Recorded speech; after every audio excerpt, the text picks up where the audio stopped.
箱の裏に隠しスペースがあるみたいね。機械と歯車の連動構造も防犯のためかしら。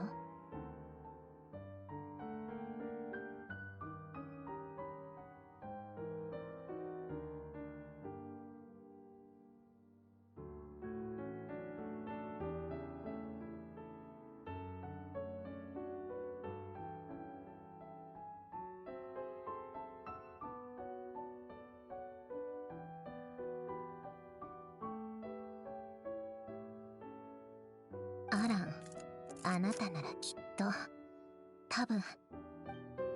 ふん、やっぱりね。ただの箱？開けてみないのか？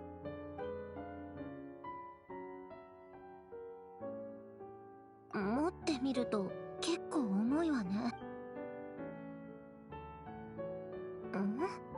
一通の手紙と雑貨の山？どれも重要なものじゃなさそうだけど。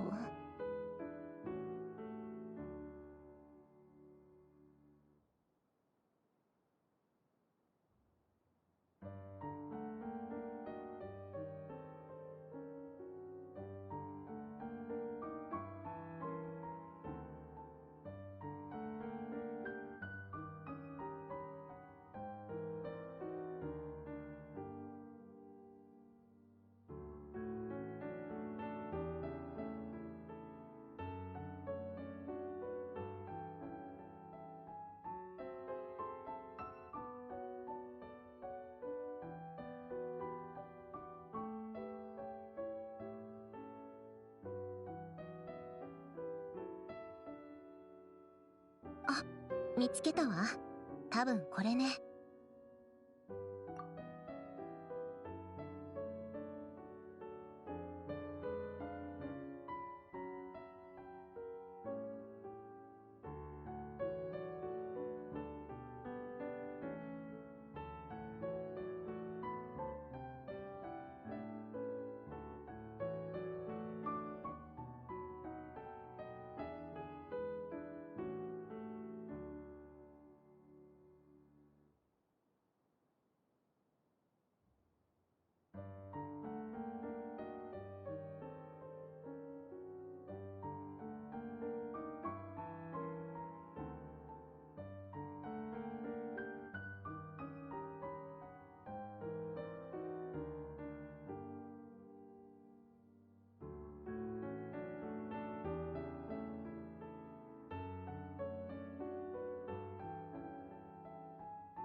Okay, I'm back. Yeah, had a little bit of a hiccup for some reason. I don't know why that happened, but この so I continue. 多次元立体数式コアよ。アランはこれを使って、私はこれと手紙の解析をするわ。あなたたちは箱の中を。わ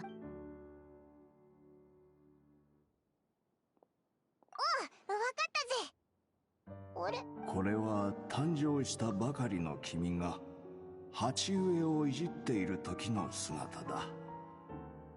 本当にあの花が気に入ったようだね。あの花のようにすくすくと育ってくれることを願ってい Wait a る。 minute, why is she in that outfit? Isn't that her current outfit?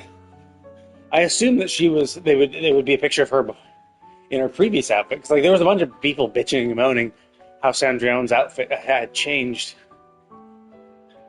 from what she was as a harbinger. Although maybe this is her. Maybe this is her original outfit, and she only just changed when she was a harbinger. Although, yeah, because I think like this one has a shorter skirt, so it could be that because obviously, going to says, well, I mean, she's a marionette. Well, no.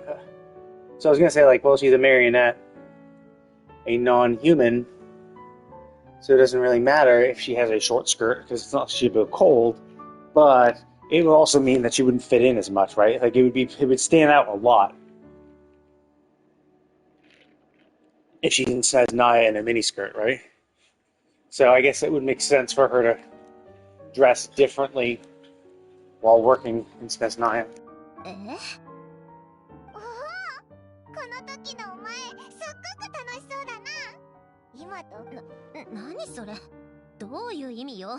普段の私はそんなに怖く見えるわけ？ちょっとな。っていうか、なんかお前、誰に対してもちょっと。それは私をイラつかせることが多すぎるからよ。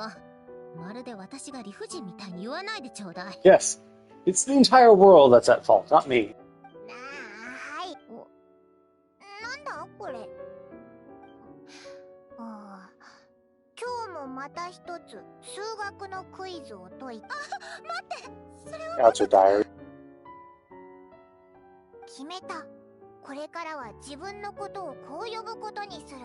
万物の断りを解析するクロックワークプリンセスと。読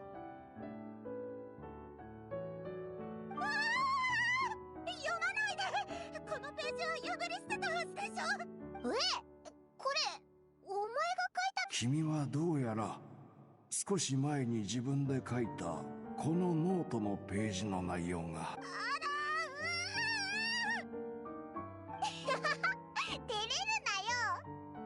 だってこういう年が。何言っているの？私が書いたんじゃないわよ。私、誰が書いたかな？お黙りなさい。プロンニアが書いたって。ああ、もう頭にくるわね。もうあなたたち、箱は放っておいて。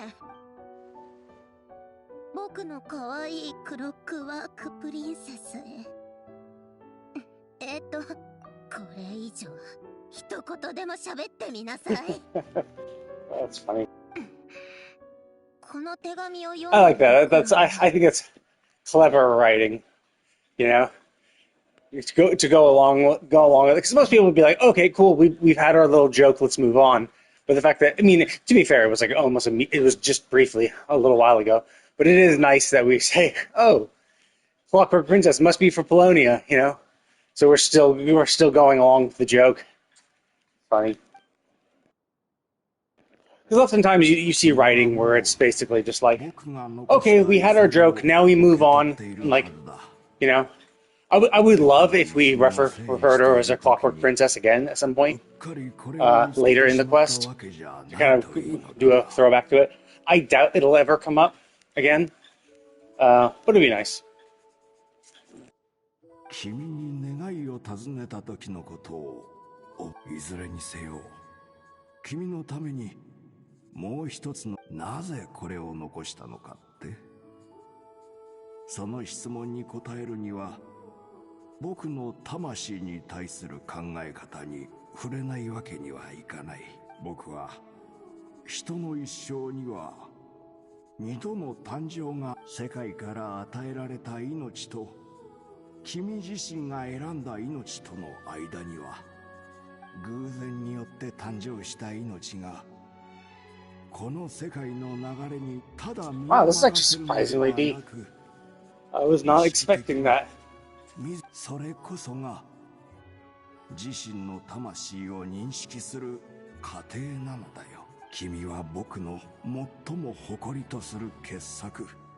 他の人と同じように人の脳は極めて精密な機械に過ぎず思考はその演算の産物だ I mean, you could argue that. Yeah, sure. I mean, we are an organic computer.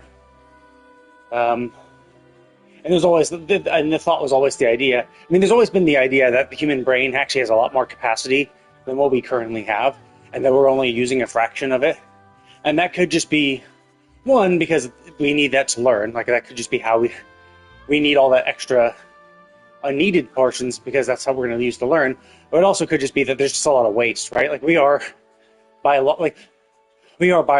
It's not like someone came in with the idea, hey, I'm going to create a brain.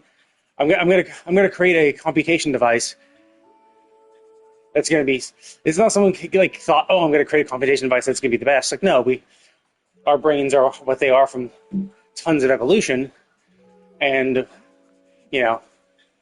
random shit. So it's like basically because it wasn't intelligently designed, it's not as efficient as it could be, right? So we basically can't, are not able to use our brains at 100% capacity simply because it was never designed for that, right? It was just like putting a supercar motor in a shitty car, in a shitty car frame, right? Because it's like, well, we need to get you from point A to B, so you need an engine, so we're just going to give you an engine that's insanely good, that is way more than you ever could possibly need. But because you don't have like the methods to properly use it, it just still works. Like, we could still use it to drive, but I don't know. It's hard to find a proper analogy for it. But so it could be. So the interesting thing, of course, will be like, will we ever be able to get 100% control, right? And that was, I mean, that's kind of always the thing. Is like, oh yeah, we aren't using 100% of our brains. Like, maybe when we do, that's when we're going to get like telekinetic powers and shit like that, or psychic powers. Once our brain is 100, like once we're able to use more of it, I think that's what one of the fanciful theories are, where it's like, yeah, sure, like ESP is something that like we could do if our brains were able to utilize all our brain.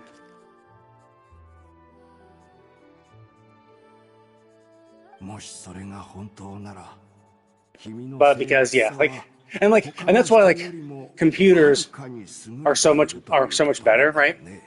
And that's why computers are so much faster, is because we've designed computers to be fast. We've designed computers to do their task and do it very quickly, and that's why they're able to do it very quickly. Whereas the human brain, and just brains in general, right? The organic brain is not designed efficiently. It's not designed to do a task well. It's, it exists through tons of trial and error. And obviously, yeah, we the people who survived are the people, like, the animals that survived are the smart ones and the lucky ones who have the capacity to learn. And because, we don't know. Like, you could argue that the portion of our brain that we can't really use is just because we never needed to use it, or it's just extra capacity, so if we ever needed to evolve in a certain way, maybe it's just leaving room for that. Hard to say, obviously, because evolution happens over hundreds of thousands of years, so nothing we'll ever see. So that would be kind of interesting, though, if humanity is slowly unlocking more of their brain. I mean, obviously we can never tell, right? Like, we have MRI machines now that lets us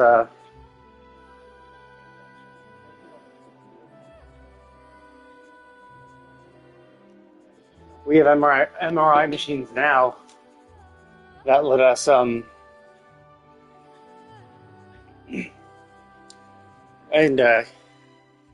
CT scans or whatever for brains. They can check brain activity and stuff.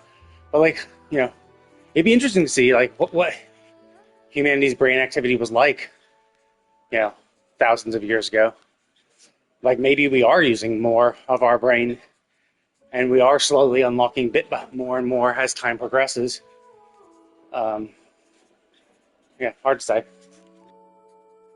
要するに、君の演算レベルは意識を生み出し、理性的な論理を生成するのに十分だ。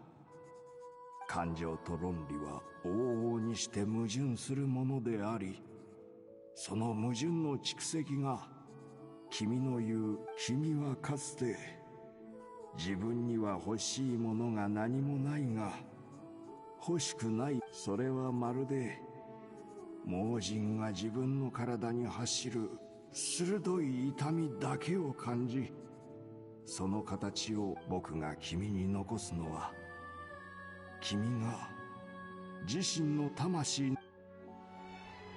この数式を使うかどうかの選択権は君にある。でも君ならどうあっても自分の心を見つけられると信じている。アラン、平気よ。Yeah, I guess I'm glad I didn't do this at the end of my walk last time, because I wasn't sure. It seemed like we were going to go into a cutscene, and the cutscene itself has been pretty long. I mean, I've been chatting for a bit too, but it's already been quite a bit.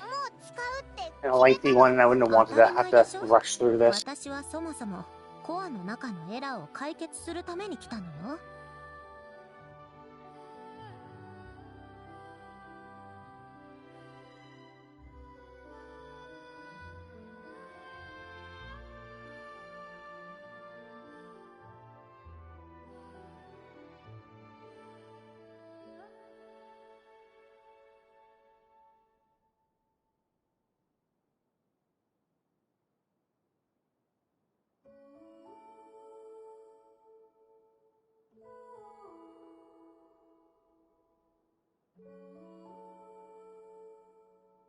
必要ないわ。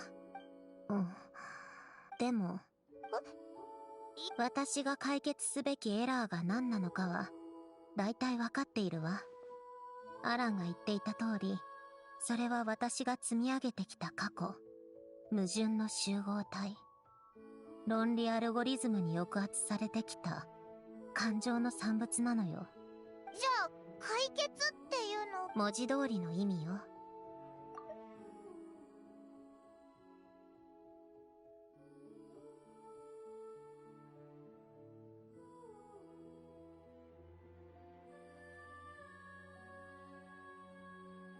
でもそれってオイラたちにお前の、もし本当にアランの言っていた通りなら、私は間もなく、それにあなたたちはもう私の日記まで全部読んだんでしょ。わかったぞ。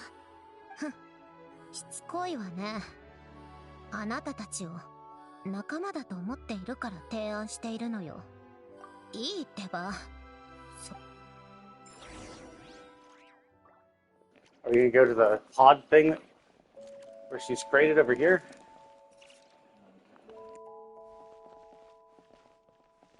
Oh, guess not. What? Where the fuck are we going here?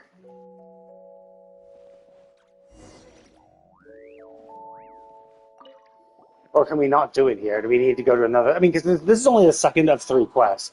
So it could be that it's the third quest where this is going to happen. And it needs its own specialized location. 私が見聞きしているものが同時に、あなたたち、それならよく知ってるぜ。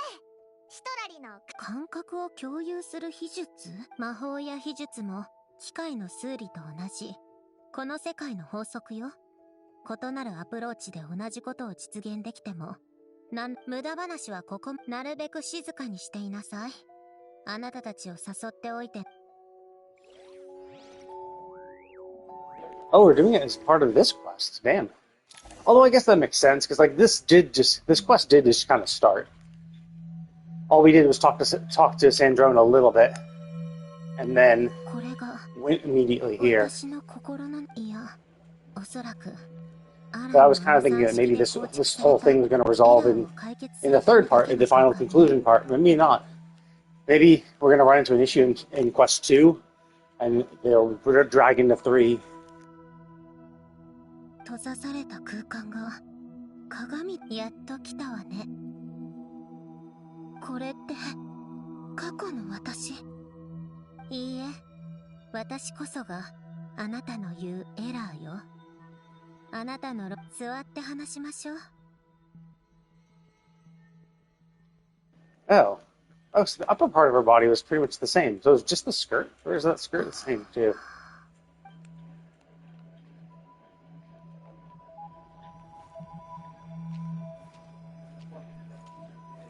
No, I guess that's the same. Oh yeah, it is the same. I thought for a second, coloration the same? Oh, I guess the color on the back is yellow instead of red. That's what was confusing me. I thought, because her original outfit was more brown and yellow, so I thought, oh, is this her old outfit? But no, it's her current outfit with a slight recolor. これでよし。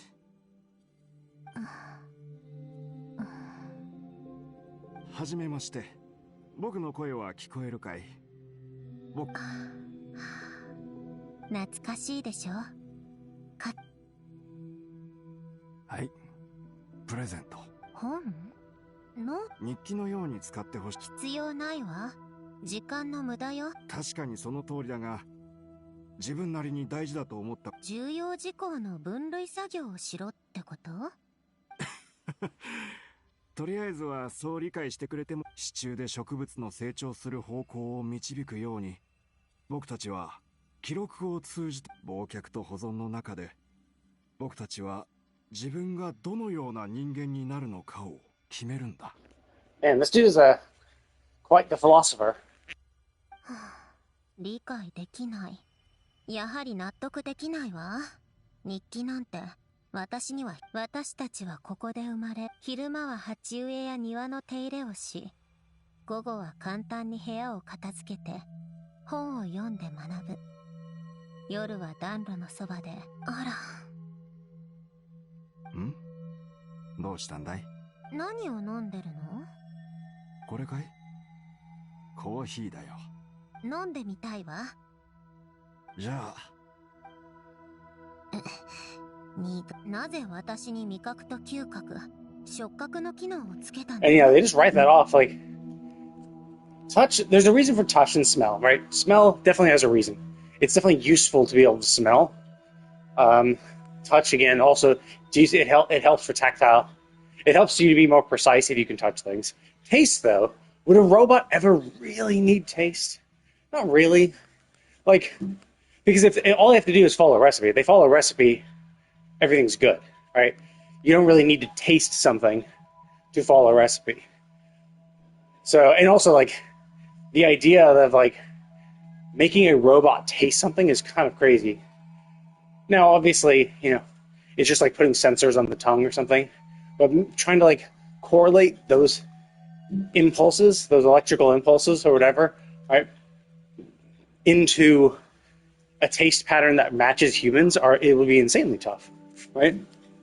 Because we have like sweet, bitter, all that shit, but like, how do you come up with the idea of like, okay, we're gonna put an array of sensors, and then this specific thing is going to trigger like bitter, like it's crazy to think of coming up with something like that, because like we don't know what bitter is. Like we can describe what bitter is, right? But like.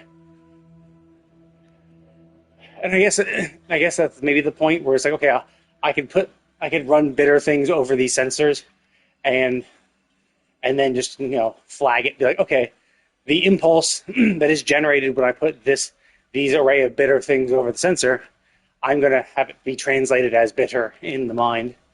You know, I'm gonna have this particular brand of impulse trigger the idea of bitter. So it could be like that. But then again, it's just like, yeah, but like, I don't know. Whatever. Still, I say, どうしてだろうね。 because like touch is a pressure sensor. For touch as a pressure sensor is relatively easy. Smell, not super difficult too, because it's basically particulate matching. It's like, because the particulates in the air going into your nose, and you're just able to say, hey, this particle is this perfume, right?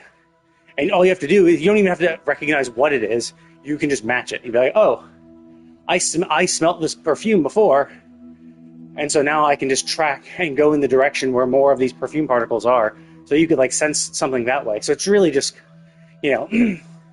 pattern matching, where you don't even have to interpret it. You're just like, oh no, I'm inhaling these particles, and this set of particles matches the thing I'm trying to track. Much easier to do conceptually. But taste, that's a weird one. That's a tough one. さまざまな感覚を使ってさまざまな楽しみ方ができる君だけの人生。そう。やっぱりすごく苦いけど。そのまま永遠に平穏な時間がありえないことだと分かっ。そうね。ただ、あんなに早く終わるなんてどこにでもある。本当にそうかしら。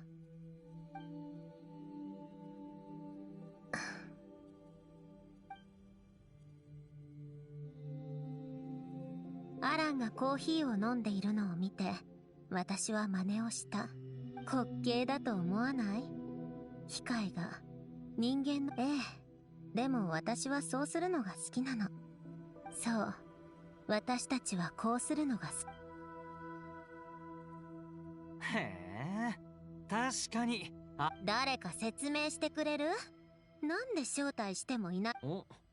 コロンビーナがカピターノを案内しているのを見かけ。アルレッキーノに直接会って話さないといけない用事があるから。コロンビーナに居場所を聞いたら、俺もタルタリアもお前の茶会だとは知らなかった。はあ、今さら邪魔者が数人増えたところで変わらないわ。ほら、遠慮すること。感謝する。あら、今日は何かの祝日だったかしら？カピターノ。邪魔をしてすまない。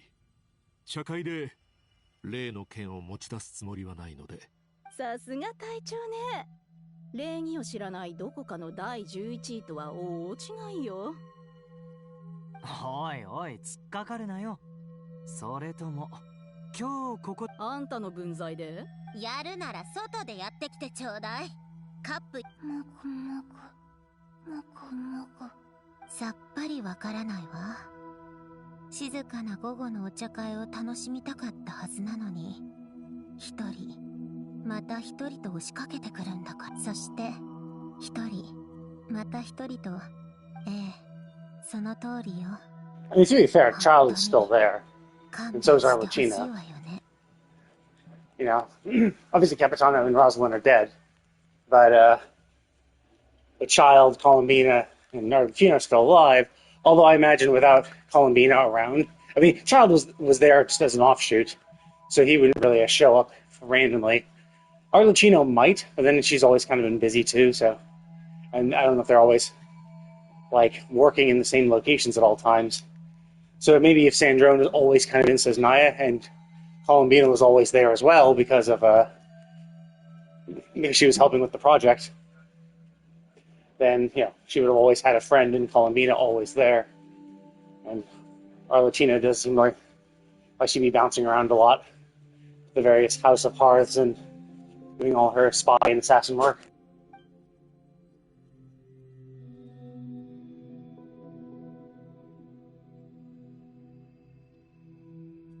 Yeah, this is when she got crushed by the mouth.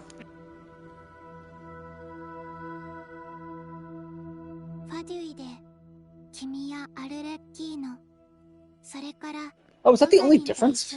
Or no, maybe maybe it is a different design. This was her old design. So she just was more, yellow and brown. And they just changed her little coattails to be red. And maybe her skirt is shorter. I think her skirt is a little shorter, but not that much. People made it seem like it was crazy. Like it was down below the knees or something like that. But no, it was always at least to the knees or higher. But yeah, as you can see, there's just more. Actually, well, I guess there's a few more details on her current outfit.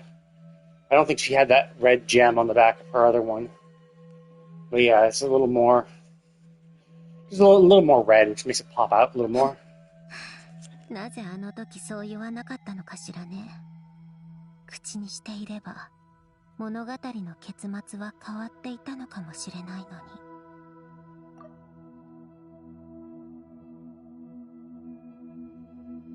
に。いいえ、どちらにせよコロンビーナは残れなく。そうね、あなたの言う通りよ。だからあなたは私をエラーと呼ぶ Or, のか I も mean, しれ is ない that her original? Yeah, so you can see the ribbon as well. Oh, so her eyes were more. Okay, I was wondering about that because I saw the gears in her current eyes, in cutscenes and stuff, and I'm like, I never noticed that before. I never noticed she had gears in her eyes, but like, no, she didn't. Back in the day, she didn't. She just had blue eyes. Without the gear. Okay, so I wasn't crazy then. I was going to say, like, I don't remember that at all. Oh, yeah, you could actually see, like, there's more frills on her neck thing. The other one is just a basic collar, but her current design has a little more frills and a little thing attached to her hair. Yeah, so just a slight color shift. It does seem like her skirt is a little shorter, maybe. But overall, I think the overall design is pretty much the same, with just some slight modifications, with some slight modifications and a color palette switch, moving all the yellowish to red. なぜ彼女を引き止めなかったの？掴むためにあがくのが嫌だった？それとも不公平よね。私たちが大切にし、それなのにあなたはいつも私の声を胸の奥に押し込めて。I don't know, this is kind of a weird discussion to be having, though, because, like, you say that, right? But Columbina came back. So it's kind of a weird point to be making. Obviously, it's like, sure, like, you could have tried fighting, but she did fight. That's the thing, she did fight. Sure, Columbina disappeared at that moment, when she tried to go home and Dr. Ori captured her. But Columbina did fight with us to free Columbina and to give her the Tri-Lune authority. So, like, to kind of pretend that she didn't, try to pretend Sandrone didn't fight, for her friend is not true. Is that she didn't try to prevent her from leaving because she knew she had to, or she would die. And at that point, they never even thought. I mean, to be fair, like, she wouldn't have been able to get the Tri-Lune authority if she hadn't talked to the goddesses before. So, like, what ended up happening was something that couldn't have been possible if the situation didn't go down the way it did. Like, because, like, if she had just gone back to the moon, like, if Dr. Ori never interrupted her and gotten in the way, and she had just gone to the moon, it's unlikely that she would have gotten the Tri-Lune authority.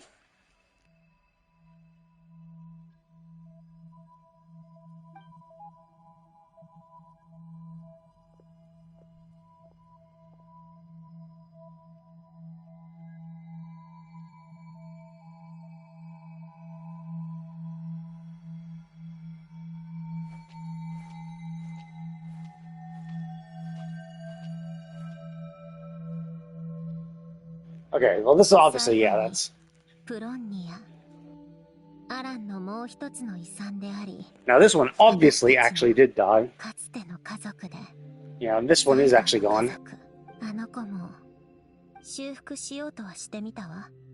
でも、アランの言う通り、私たちと過去をつなげるものが少しずつ消え、残されたもの、確かにそうかもしれないわね。I don't know, this is kind of a weird argument, though, right? Things are slowly slipping away. Well, yeah, this is kind of what happens for all immortal beings, right? If you live forever and you have non-immortal friends, this shit happens, right? The people that you're going to meet, they're going to lose.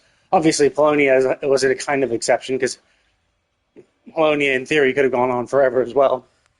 So obviously, losing something like that is going to be rough. But. 人生とは喪失と別れの連続よ。私たちは She's actually 喪 surprisingly. 失と別れの中でこの世界との関わり方を学ぶ。 Yeah, I mean, she's very logical, obviously. 関わっていく中で必 But it ず seems like it's logical, but it's also very emotional in its own way. So obviously, the other Sandrone is being like, "Look at all these sad things. I'm sad." Whereas this one's saying like, "Yeah, there's sad things, but there's also a lot of good things." You know, it's not even just like obviously it has the veneer of logic, but there's always new things to be gained. Is an emotional thing, is an emotional response to be like, yeah, because she's recognizing, yes, there are sad things, right? It's not like she's saying, I don't know what loss is. She's like, no, I understand. We have things to lose, and there is loss. There's also things to be gained, which is acknowledging the emotional aspect and even それも論理と subtly 理 mentioning 性 it. による結論 Well, no, it's not even logical. Yeah, the things to be gained, that's an emotional thing. Not. It's also logical, but it also あなた it's はどう思う？ logical with a tinge of emotion. 時々思うわ。この世界は私が大切にしているものほどより早く奪い去る滑稽な思考ね。いつかは失うものを手に入れようとあがくくらいなら、そういえば星のくさびを手に入れたでしょ。私違うと思うわそうね、違うでしょうね。ほら、目的を果たしなさい。今回わざわざこんなところに来たのも私というエラーを。そうよ。 I do like the fact that they actually went through and gave us a reason 今までと同じ why よう we に can see this. 私 Like, they を didn't ここ have に to, 幽 right? 閉し続ける。 Because she was like, "Oh yeah, I'm gonna link up my numerological array so you can see what I'm seeing," but they didn't actually need to do that, right?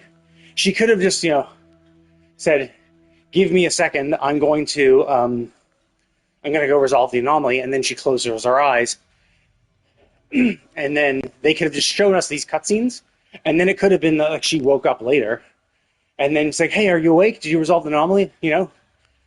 So it could have been like, yeah, we as the traveler didn't see these things. These are all happened in her mind, but we as the player, went in with her to experience the thing. So they didn't even have to give the traveler a reason to see these things, because there's definitely been other instances where it's like, yes, where shit's going down where the traveler can't see, because it's like, yeah, these are events that are also going on, So we're going to show them, So they didn't have to do that, but it is interesting. I'm curious if there was a reason they did this, where it's like, yes, there's going to be some sort of discussion that she's going to have with the traveler. It kind of really needs us to be able to see this. それともアルゴリズムのエラーを解決するように、もう私は二度と失うさあ、好きにしなさい。心の準備はできているわ。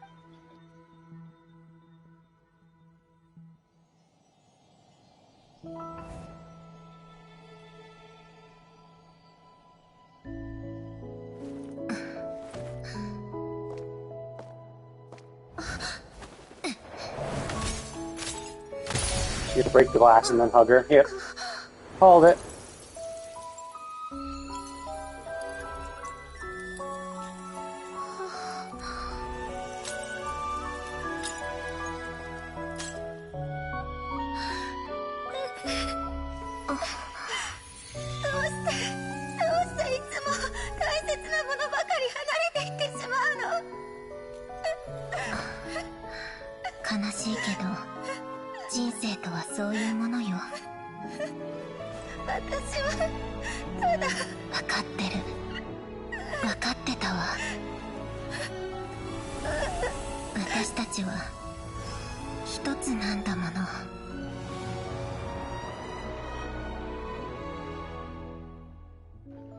Yeah, I kind of thought it'd be, because that's the thing. She was never denying it, right? As I said, while what she said had the veneer of logic, it also was tinged with emotion. The fact that she could recognize loss, because she didn't say, "Oh, we don't have loss," or loss. Like, loss is just a. She didn't try to rationalize loss, right? She just accepted it. She's like, "Yeah, we will experience loss, but we'll also experience, we will also gain things, So she's acknowledging that there is going to be negative emotions, and saying, well, there's also positive ones, So she was always. So it wasn't any. I mean, obviously that was somewhat emotional, right? But it wasn't like a huge, big emotional thing because she didn't really have a big tug of war with herself. Like oftentimes, for like situations like this, when they try to show these characters who are like, having to come to terms with themselves, usually the back and forth is a lot more, where it's like, oh, it's because the person keeps trying to reject it. It's like, no, that can't possibly be me. That's not true. That's impossible. But there's usually a lot more back and forth before maybe culminating. I mean, like Persona was very much like it. Persona 4, it was like, yeah, you go into the television, you see the worst aspect of yourself, and what starts the fight is the person who's being copied rejects that persona. They say, no, that's not me, and then the second they say, no, that's not me, it then turns into a monster we have to fight, and then when we fight them and win, then that person can now use that persona. You unlock their own persona. So it's like, that one's more of a literal fight, while coming to terms with themselves, right? And then they're like, oh, I get it, that was part of me, that was the negative aspects of me, yeah, I get it. There's stuff like that. Whereas this was obviously much better in the sense that, it wasn't like, she was already recognized, like, she already, like, realized these things and already is, already had a heart, right? And, like, it was fairly one-dimensional, because it was mostly just this other aspect of herself. The anomalies were just brought up by loss, and that was it. The loss of Aline, the loss of Columbina, kind of twice, although now Columbina's back, so it's just like, okay. And the loss of Polonia. And presumably, like she's interacted with more people, too. Hard to say. It's really hard to tell when she went with Cesnaya, right?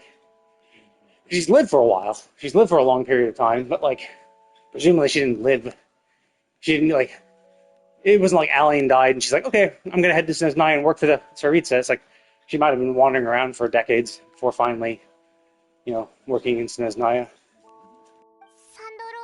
大丈夫よ。はあ？冗談でしょ？そこまで弱くないから。私の心の中にある私の感情モジュールは完璧に近いわ。アランにもそう言われてた。それでも、そうかもしれないわ。船の上に作った。アクアリウム？ええ。これまで私はいつか私の元を離れると思うもの。その結果、水槽の魚たちは一匹。そんな言い方するなよ。別に。今？そうね。あなたの言う通り、追い求める過程は必ず。いい考え方だな。ふん。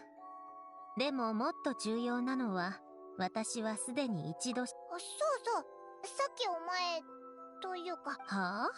そんなことホイホイ教えるわけ。自分の中の感情を受け入れたからといって、何でもかんでも他人に話すほど感情的に動く。でも、そうね。そろそろ第一歩。船に戻るわよ。あの大シャーマンに話したい。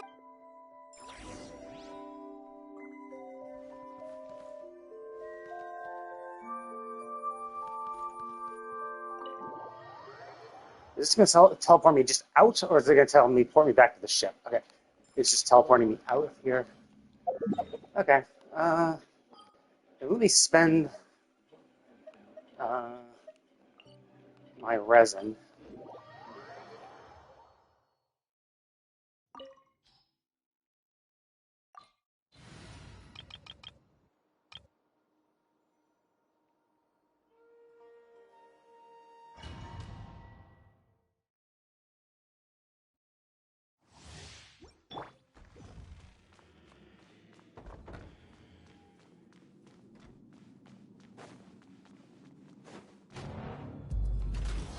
Mushkelaが神を見ようとはね。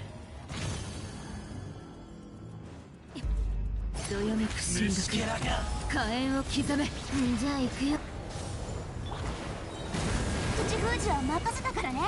いや、この天下で裁く。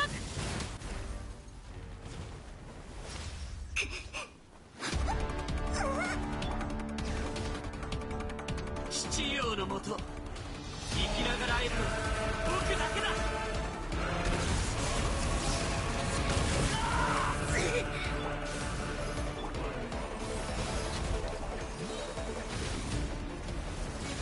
鎮圧。じゃあ行くよ。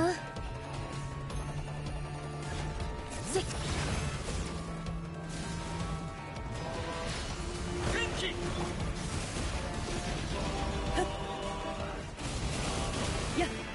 土見めよ、契約を果たせ。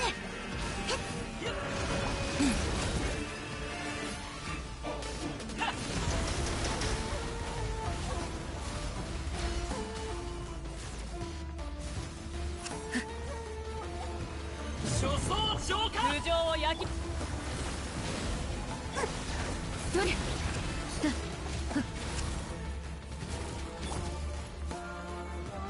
重悪昇格。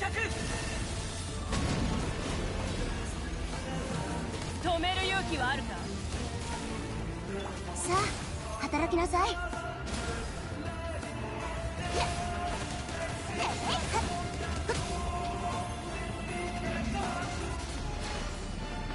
そんなはず。よ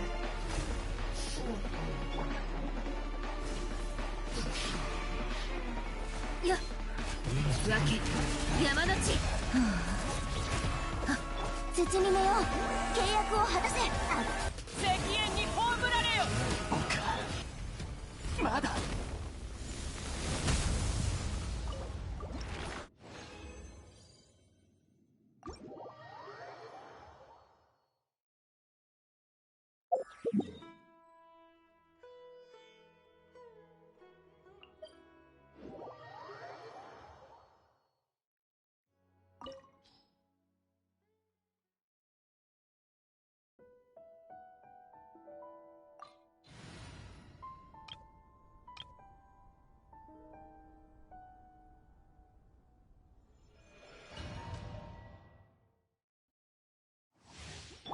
加速します。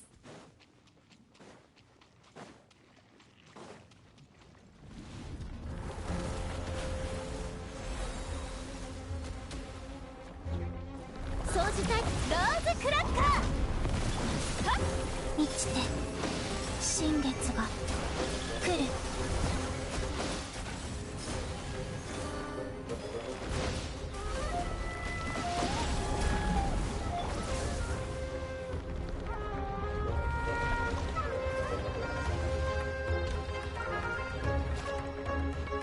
防衛モード。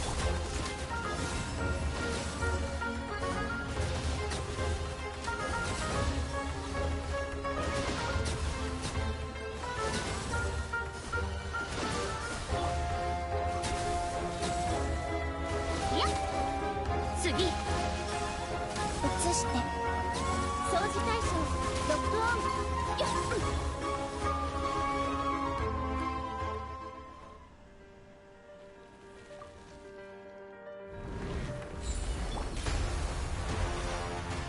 紅に染まって散りなさい。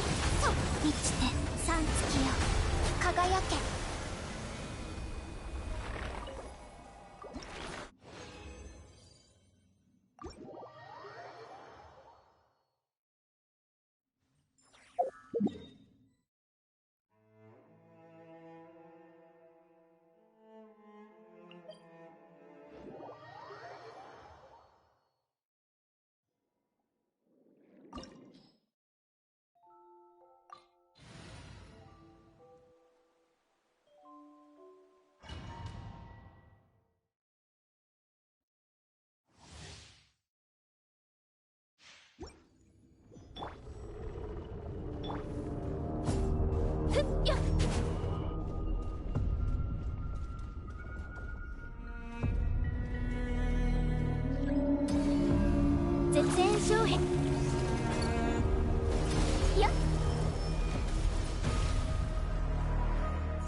ションロック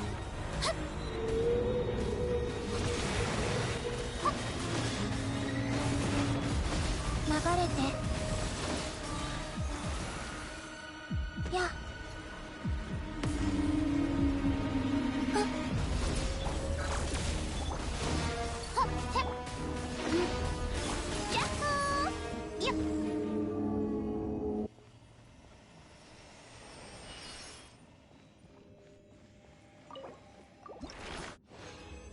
There we go. Nice surprise I blasted. I was able to chunk off that last little bit.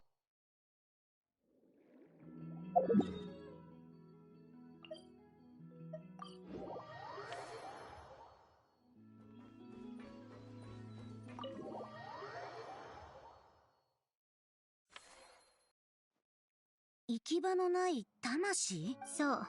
おそらくそれがあなたがエピクレシス歌劇場の近くでよく眠れない原因よ。ルキナの泉はフォンテーヌの水脈が合流する場所。ちょっと待って。もし本当に魂とかのせいな。ええ。あなたほどの能力があればそうかもしれないわね。でもさっきそいつらがどうしてこうなったのか。ええ。魂の切り離し。簡単に言えばフォンテーヌ滅亡の運命を知った後、ルネは世界を救うために魂。ただ残念なことに当時の彼の死証言理論は不完。水仙十字のもう一人の Okay, so Renee is the one we fought at the bottom of the tower ルネ then. の理想を引き継いでルネの肉体を復元するため。 Oh wait, no, maybe it was Jacob. So Renee died. Maybe the creature at the bottom was what was made of Renee, but maybe it was Jacob that did it. It's been so long since I played that World Quest. I would love to do it again. The problem, of course, is that I'd have to restart the game right from the beginning, just so I could do that portion of the main story, that World Quest again. 旅人たちがフォンテーヌを Oh, okay. フォンテーヌ人を本当の人に変えた後。 So no, yeah, it probably was Renee at the bottom of the tower then, because we fought some sort of huge monster, and that monster was probably what Renee became after he was brought back to life and absorbed all those souls. けれど、ルネが目覚める前に切り離された魂は帰る場。地脈にも運命にも認められないなんて、世界から外れちゃった存在。ええ、そしておそらく長い時の中で徐々に別の存在と融合した。本質的に変化したのはごく最近のはずよ。あるいはもう察知しているのかも。でなければマレショーセ・ファントムのメルジーヌが水中を巡回するはず。それならいっそヌビレットと。やめておいた方が。まだスネージナヤに生きていることを知らせてないとはいえ、私はまだファデュイを抜ける。ふん。そもそも私はこの問題を簡単にとりあえず今はシトラリにこの汚れの余裕のよっちゃんよ。そういうことはでも魂のことはどうするつもりなの？とにかく私に任せなさい。すでに解決策は用意できてるから。まあそれな。でもなんで急にフォンテーヌの問題を。確かにこの件は私には関係ないと思っているし、水仙十字の。でもアランが晩年親友がそれから当時は機械の創造に没頭するあまり、マリアンのこともあまり気にかけてあげられなかったと。 Yeah, Marianne was the Oceanid. It's kind of weird that he didn't look after her properly. Wasn't she the Oceanid that took care of them? Like I thought she was the adult taking care of the four children. Unless maybe she had other issues. But yeah, Marianne's the one we saw at the bottom of the at the bottom of the that in the present institute. 友人同士なんだから恨みも後悔も残さないのが一番でしょ。とやっぱりお前。うるさいわね。今までと何も変わらなかったらさっきまでの。まずは過去の汚れを削ぎ落とすことから始めない。水槽って何なのよ。だいたいさっきまでどこに行ってたのよ。なんで勝手に他の人との間に私の知らないネタを作る。それじゃあシトラリ頼んだわよ。ああ、了解。おばあちゃん頑張れ。ちょっと、今すぐホテルドゥボールで飲むからつべこべ言わないの。全部君のせいなんだから。ギオタンさん、場所のことは明日の朝一で返事するから。ええ。ほら、とっとと歩きなさい。はっきりするまで返してあげないから。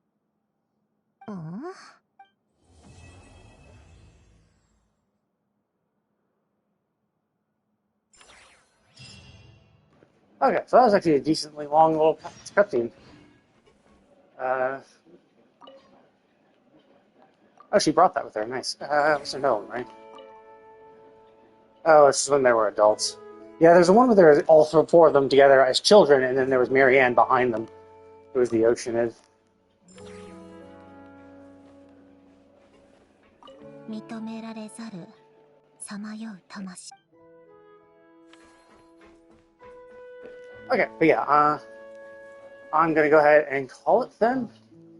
Oh shit, today's Tuesday. Fuck, I forgot to go into the, forgot to go into,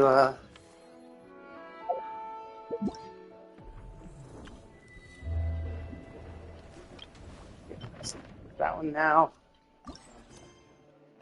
Cool. Anyway, yeah, so, did I turn that in? Oh, I didn't yet. Whoops. Swap my friendship team. Oops. But yeah, so anyway, so maybe I'm not sure. There's if it's gonna be tomorrow or not. Wednesdays are busy days, so it's hard to know if I'll have the time for it.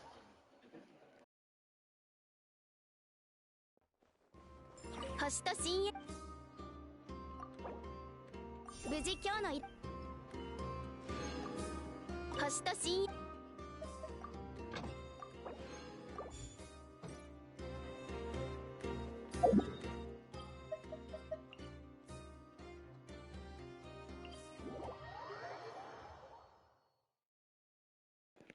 But yeah, so let's see. So today I'm gonna play a little bit of. I'm gonna play a little bit of Enfield. I don't know what I'm gonna do today. What I'm gonna play or do after work. Could be anything, honestly.